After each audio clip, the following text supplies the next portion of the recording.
गसाइगावनि 2 नं गुमा बियाबाव बिजेपिनि गोगोम जयनि हाबाफारि गुमा बियाबनि खुरसा खाथियाव दिनै गुमा ब्लक बिजेपिनि बानजायनायाव गोगोम जयनिं हाबाफारि जायो। बे जयनिं हाबाफारियाव बाहागो लायो केबिनेट मन्थ्रि अशोक सिंघाला।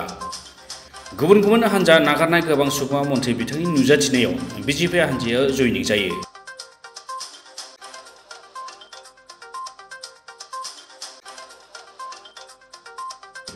मन्थ्रि अशोक सिंघाला बुङोदि बिजेपिनि फारसे रायजोफोरा सानफ्रोमबो अनसायनाय आरो फोथायनाया बांबोदों। फैगौ बिटिसि बिसायख'थियाव बिजेपिनि बिजाथिफोरा गोबां भट मोननानै देरहासारगोन होननानै बिथाङा बुङो।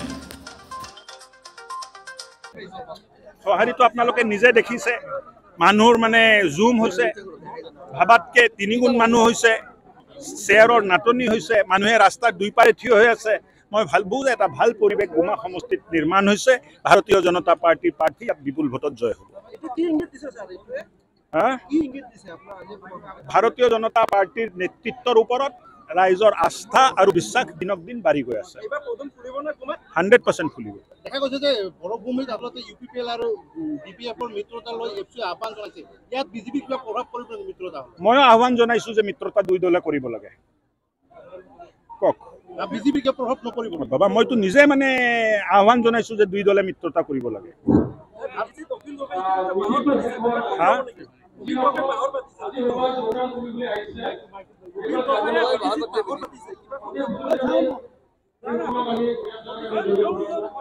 পৰিব নে নপৰিব আপুনি জানে নে নাজানে?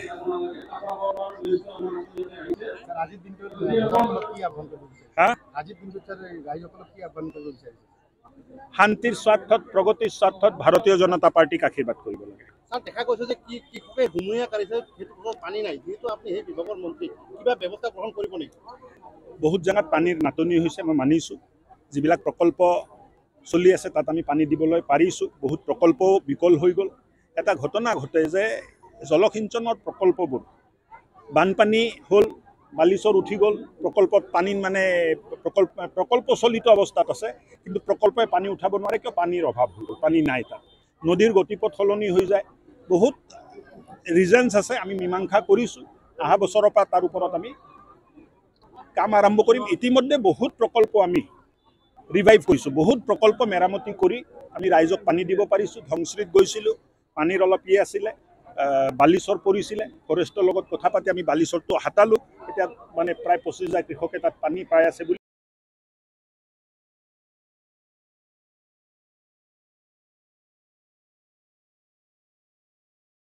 কেইটাত খেলিব, কোন প্ৰাৰ্থী হ'ব, এই নিৰ্ণয়, এই সিদ্ধান্ত দলৰ শীৰ্ষ নেতৃত্ব, দলৰ ৰাজ্যিক সভাপতি, অসমৰ মাননীয় মুখ্যমন্ত্ৰী তেখেতসকলে সিদ্ধান্ত ল'ব।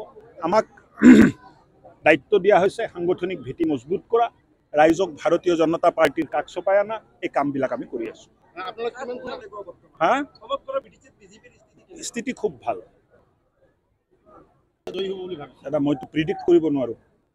প্ৰিডিক্ট কৰিলেতো মই যদি কওঁ 20খন আসনত জয় হ'ম, তেতিয়া যি 20খনত মই ভাবোঁ যে আমি জিকিম, তাতে তেতিয়া আমি ইলেকশ্যন খেলিম। চবতৰ ইলেকশ্যন খেলি কি লাভ আছে? এই নিৰ্বাচনত আপুনি প্ৰতিদ্বন্দ্বিতা কৰে আৰু ৰাইজে আস্থা আৰু বিশ্বাসত আপোনাক এটা ভোট দিয়ে। আমিও বিচাৰিছোঁ যে ৰাইজে আমাক আস্থা আৰু